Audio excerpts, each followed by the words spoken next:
नमस्कार दोस्तों, मेरे चैनल पर आप सभी का स्वागत है। महिलरोप्यम नामक एक दक्षिणी शहर के पास भगवान शिव का एक मंदिर था। वहाँ एक पवित्र ऋषि रहते थे और मंदिर की देखभाल करते थे। वे भिक्षा के लिए शहर में हर रोज़ जाते थे और भोजन के लिए शाम को वापस आते थे।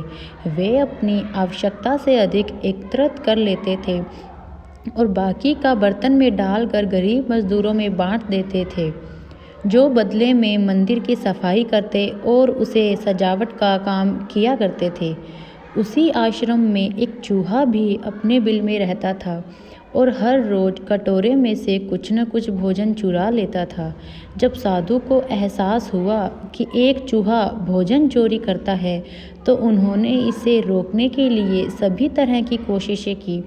उन्होंने कटोरे को काफ़ी ऊंचाई पर रखा ताकि चूहा वहां तक ना पहुंच सके, और यहाँ तक कि एक छड़ी के साथ चूहे को मार भगाने की भी कोशिश की, पर चूहा किसी भी तरह कटोरे तक पहुंचने का रास्ता ढूंढ लेता और भोजन चुरा लेता। एक दिन एक भिक्षुक मंदिर की यात्रा करने के लिए वहां आए थे, लेकिन साधु का ध्यान तो चूहे को डंडे से मारने में था और वे भिक्षुक से मिल भी नहीं पाए। इसे अपना अपमान समझ भिक्षुक क्रोधित होकर बोले, आपके आश्रम में मैं फिर अब कभी नहीं आऊँगा, क्योंकि लगता है मुझसे बात करने के अलावा आपको अन्य काम ज़्यादा महत्वपूर्ण लग रहा है।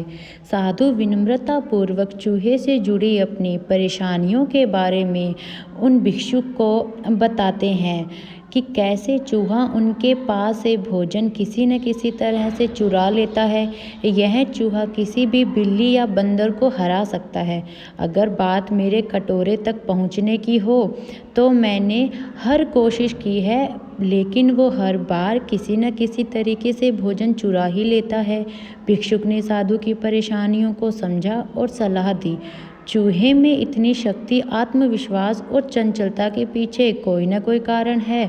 मुझे यकीन है कि इसने बहुत सारा भोजन जमा कर रखा होगा और यही कारण है कि चूहा अपने आप को बड़ा महसूस करता है और इसी से उसे ऊंचा कूदने की और शक्ति मिलती है। चूहा जानता है कि उसके पास खोने के लिए कुछ नहीं है, इसलिए वो डरता नहीं है। इस प्रकार साधु और भिक्षुक निष्कर्ष निकालते हैं कि अगर वे चूहे के बिल तक पहुंचने में सफल हो जाते हैं, तो वे चूहे के भोजन के भंडार तक पहुंचने में भी सक्षम हो जाएंगे। उन्होंने फैसला किया कि अगली सुबह वो चूहे का पीछा करेंगे और उसके बिल तक पहुंच जाएंगे।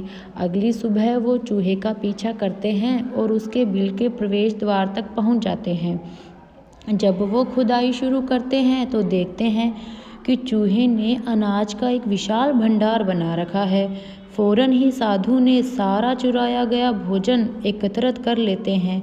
वापस आने पर अपना सारा अनाज गायब देख चूहा दुखी हुआ और उसे गहरा झटका लगा। उसने अपना सारा आत्मविश्वास खो दिया। अब चूहे के पास भोजन का कोई भंडार नहीं था। फिर भी उसने फैसला किया कि वो फिर से रात को कटोरे से भोजन चुराएगा। लेकिन जब उसने कटोरे तक पहुंचने की कोशिश की, तब वो धड़ाम से नीचे गिर गया। उसे तब जाकर यह एहसास हुआ कि अब ना तो उसके पास शक्ति है और ना ही आत्मविश्वास। उसी समय साधु ने भी छड़ी से उस चूहे पर हमला कर दिया।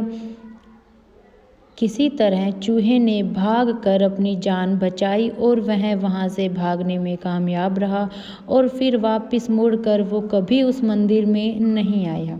शिक्षा: यदि हमारे पास भी संसाधनों की कमी न हो तो हम में भी अद्भुत शक्तियाँ और आत्मविश्वास की कमी कभी नहीं आ सकती।